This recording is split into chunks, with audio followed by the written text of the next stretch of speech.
Today is the day I finish my rough draft. I'm so excited.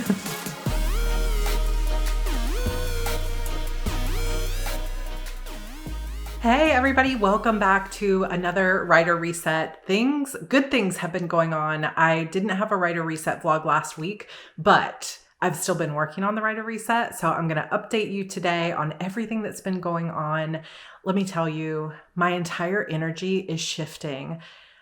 I can't even explain how great the results are of just taking care of myself, cleaning up my surroundings, getting better sleep. Like there's just so much that has been good, but also really just letting myself get back into the fun and joy of creating and really getting back to this feeling of like, I get to do this rather than I have to do this, or people are waiting, or I'm behind, or it's too delayed, or the sales aren't going the way I want. Just letting all that other stuff go and say, oh my gosh, I get to do this for a living. And how fun is this story going to be to tell? How fun is it going to be to see what people think of it and all the twists and turns that are in it? Like what a privilege and an exciting job and task I have to be a writer who gets to tell the kinds of stories that I love the most. Twists and turns, things you never saw coming. Like I love it all. The characters, the drama, the angst, the coming of age of it, the self-redemption. Like, oh my gosh, I just love it so much. And I'm so excited that I get the opportunity to live this life and to have this job. And I can feel my energy shifting. So today I am hoping to finish my rough draft. So let me update you kind of on how that has been going. Okay, first of all, I'm just going to kind of show this from afar because there are many spoilers on this page. But one of the things, well, I guess I can show you and then I'll just blur it. One of the things that I have been working on is going back through the original and creating an outline and thinking through the scenes that need to be rearranged. And one of the things I needed to do was create a past timeline. And so I have basically gone through page flags. Each color represents a different character. And I've gone through the order of events exactly as they happened in the past, which is something I hadn't done. I had been writing them sort of out of order. So then I have also written them in slightly more detail over here on my Post-it notes that are also color coded. So I have not yet added those to the board, but I know several people have asked me like, why do you write things multiple times? What's the difference between what you write in your plotting notebook versus your sticky notes versus your index cards? So I will do a more dedicated video on that. But the long and short of it is the quick answer is in my journal, there's often just brainstorming and thoughts because I have more room to think long term. But on the page flags, I'm really just writing argument with Vanessa or XYZ, just like a very brief 3-word overview of what happened. On the Post-it notes, I'm actually writing a little bit more about the character development and what's actually happening in this story or in this scene as it relates to the overarching story. On the, I have stuff on my floor. On the index cards, I'm writing all of the things here. So it's even broader. Overview, goal, conflict, and then the outcome. And if you haven't seen my series here on YouTube about how to write scenes, I have, I think, 5 videos in that series. And one of them, I go specifically over how I create my note cards. And you can actually find this note card outline in Plotter. So if you've never used Plotter, it's basically like taking this plotting wall but having it digitally. And I have played around with it a lot, but I haven't actually like put or imported an entire story into there. But I do plan to do that for my next book, and I'm going to share that with you guys as well. But if you're interested, they have that scene card template in there, plus lots of other plotting templates. So why do I write things down 3 to 4 separate times? Well, in some ways, it's a focus tool for me. It's a way for me to say, okay, I have written this down multiple times, and every time I write it down, I think of a new aspect of that scene. So at first it starts out as Vanessa has an argument with Finn, but then I write it down on my Post-it note and I think, okay, what's really happening in this argument? What are the details? And so I'm able to sort of focus in and then get more, well, really it's starting with a broader view of it. And then I focus in a little bit more on the details and then a lot more on the details in the index card, so that by the time I'm ready to actually write the scene, I've thought through it multiple times and in multiple ways. And just for me, that works. For a lot of people, that would be like overkill, way too much, just write the scene.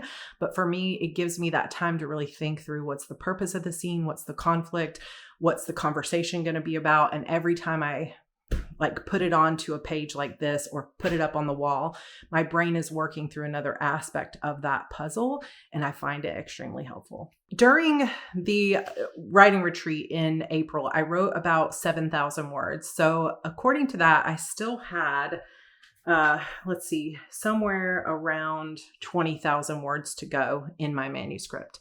Since then, I have written an additional 8,000 words, which should put me at about 12,000 that I need. However, some of the scenes, as I'm working through my note cards, have become apparent that I'm not going to be able to properly write that scene in full until I know exactly what's happening at the beginning, so that I can have these plants and reveals and things that come full circle.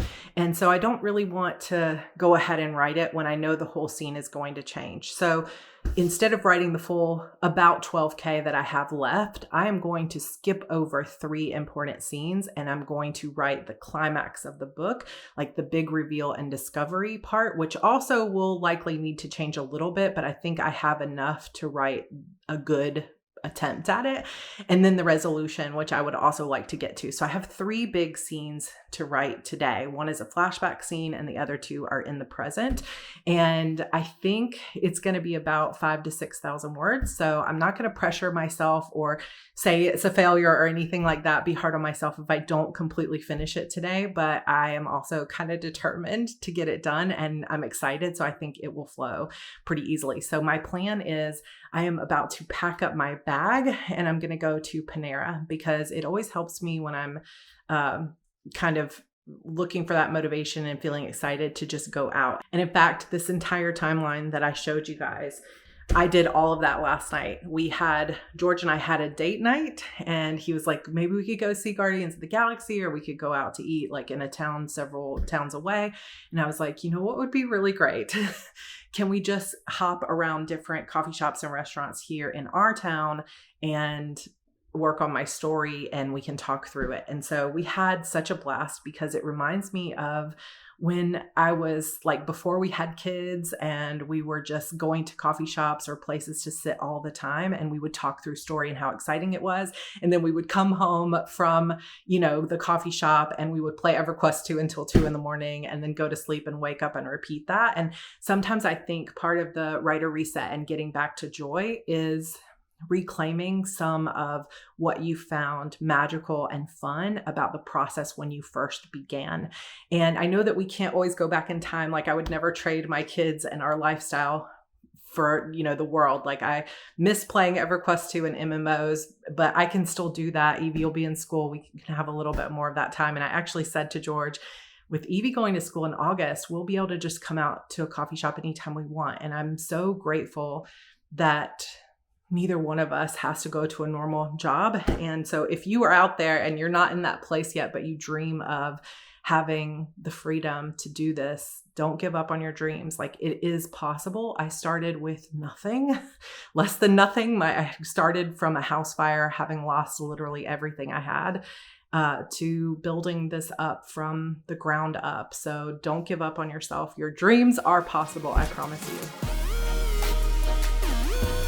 Before I head out, I will also say I have made significant improvements to my writer reset in terms of organizing as well. I still do have a few things on the floor here. I have some light bars, and I'm going to actually put RGB lighting around the crown molding in this entire room, which I have nicknamed Venom.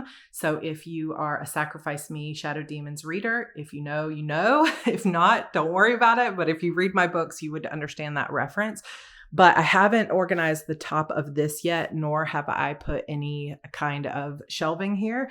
But I did have this black shade installed, and I, somewhere in this room, have, I have a little remote control where I can either set it to halfway point or I can bring it all the way down, and it is a full blackout curtain, which is really nice.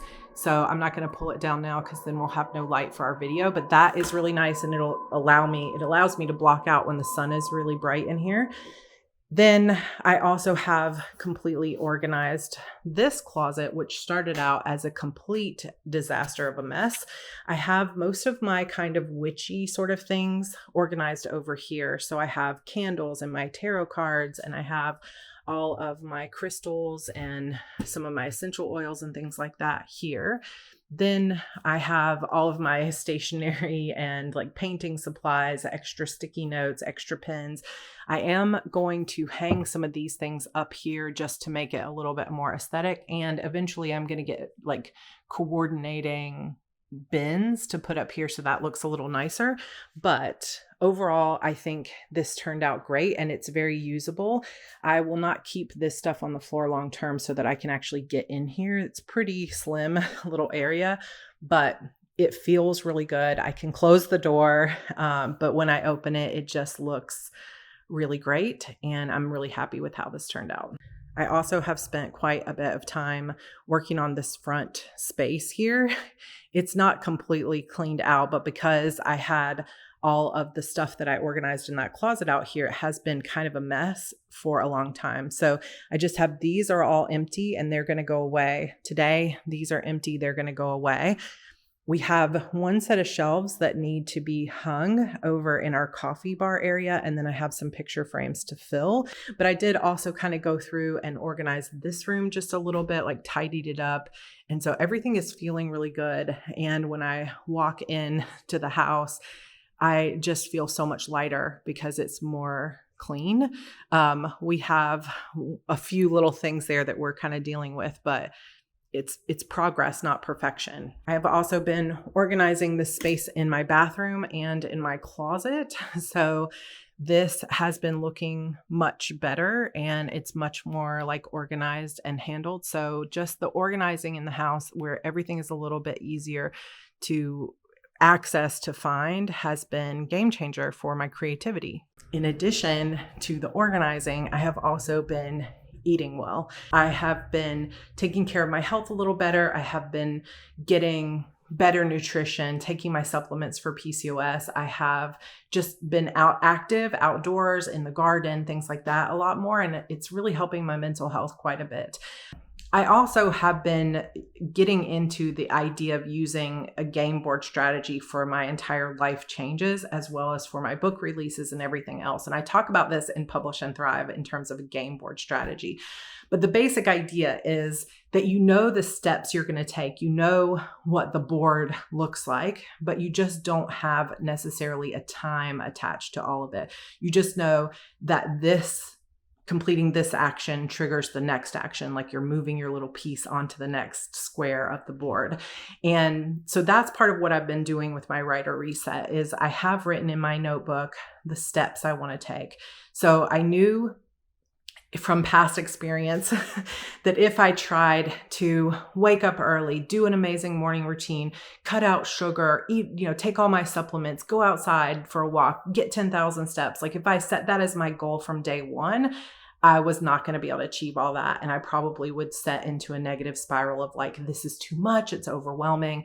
And so I know I want to make those changes and I want to eventually get to that. And sometimes it's difficult because it's like, I want to get to that as fast as possible because I know it's going to feel good, but I have to take it one step at a time. So I kind of decided once I get my meal planning and I'm starting to actually follow through with what I said I was going to eat, when I have, sufficiently started feeling better from some of the inflammation issues and other things like that, like when I hit this certain milestone, I will begin a little bit more of a morning routine. And instead of being like, I'm going to go from waking up at 7 a.m. to waking up at 5 a.m., I'm doing something a little bit more realistic. And I'm saying, instead of 7 a.m., I'm getting up at 6:45 and no excuses. When the alarm goes off, I'm out of bed. I wash my face and that sort of starts to wake me up. So face with cold water, brush my teeth.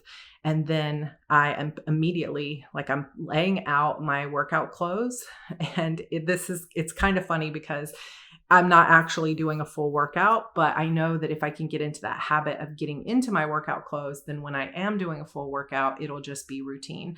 So out of bed, make the bed, wash my face, get into the workout clothes, head to the treadmill, and immediately walk 1 lap. So it's not a huge amount. It's literally taking me like 6 minutes. Right now I'm working on, I'm at a 3.5 incline, walking at a 2.7, and it takes me about 5 minutes, 6 minutes to walk a lap.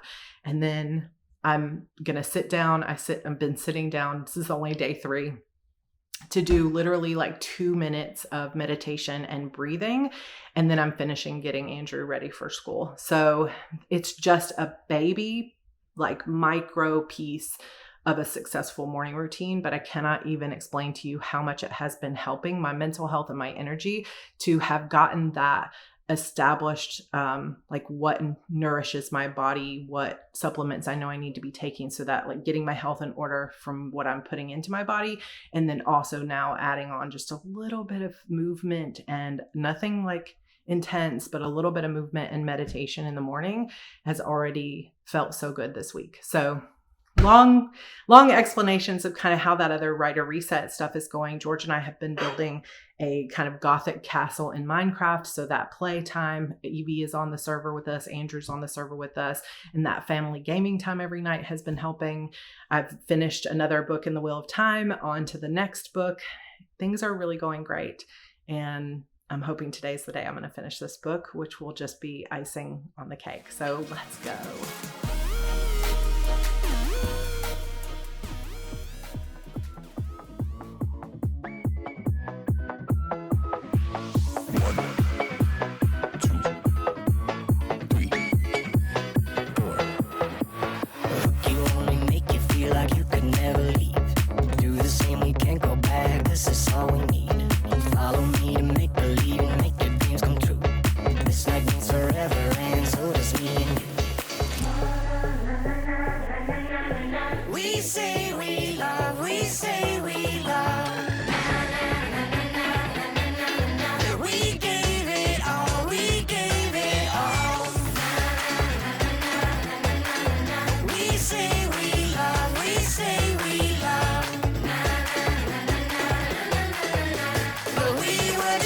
Until something better came along.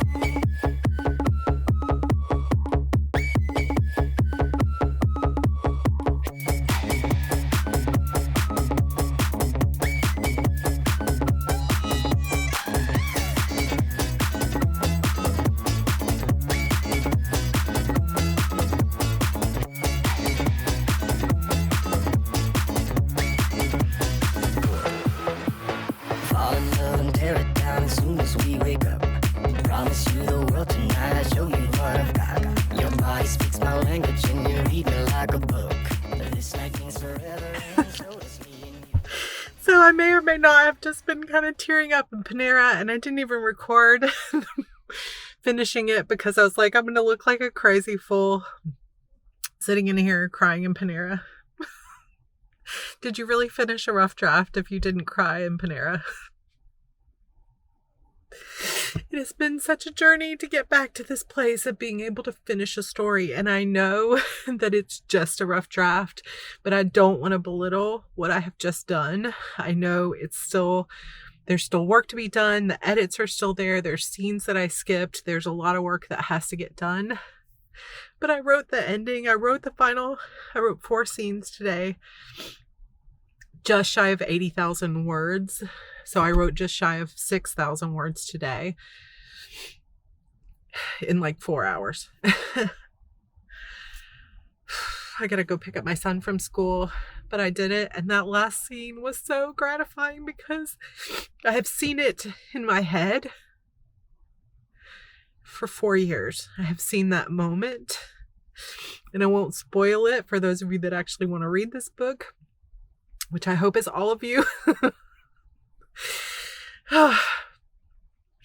But just seeing it for myself, that that moment that I have seen in my head, that conclusion, that resolution. And really, this is the first ever standalone novel, standalone mystery I've ever written. I wrote a book called Deep Dark Secrets that I'm going to be rewriting to be a standalone. It probably should have always been a standalone.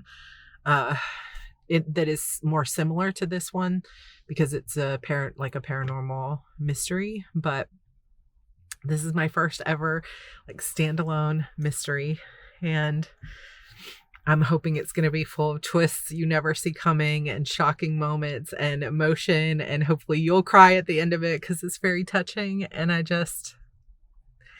can't believe I did it. There's no NaNoWriMo. There's no extra anything that led to this moment. It's just not giving up on myself, making a commitment to follow through, to not beat myself up, to get back to the place of joy where I can create from a place of this is fun and I get to do this, rather than I'm behind and beating myself up. So if you've been looking for that joy, I hope this is a sign to get back to your own writing. I'm going to try not to literally just turn this off and keep sobbing. I'm going to go get my son. I'm going to go celebrate a little bit. I'm going to jump up and down when I get home and just give George a big hug for his help in helping me figure out some of the plot and some of the details. And then my next step is really, I'm going to get back to the scene cards, putting all that timeline stuff up on the board, getting back to the scene cards, going back through the outline and the rough draft that I have printed. I'll print out the rest of it that I've written and start making more detailed notes and changes, and I'll start the editing process. So I will carry you guys with me through the beginning of editing The Disappearance of Vanessa Shaw. This will likely be multiple rounds of edits, and I will show you my approach to those edits as we move on. Thank you for celebrating with me, because I know some of you out there are. I will celebrate you every time you finish a rough draft too. It feels so stinking good, and I'm very happy in this moment. Emotional and happy, and so excited for what the future brings, because if I can do this, that means I can still write again. There have been multiple moments in the last year to year and a half where I've thought, what if I just don't have it anymore? What if I just can't ever write another book? And I can. I just needed to find my joy again. So here's to joy, both mine and yours.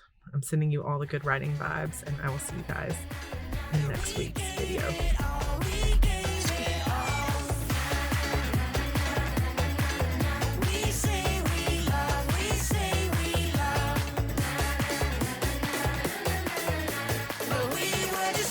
Until something better came along.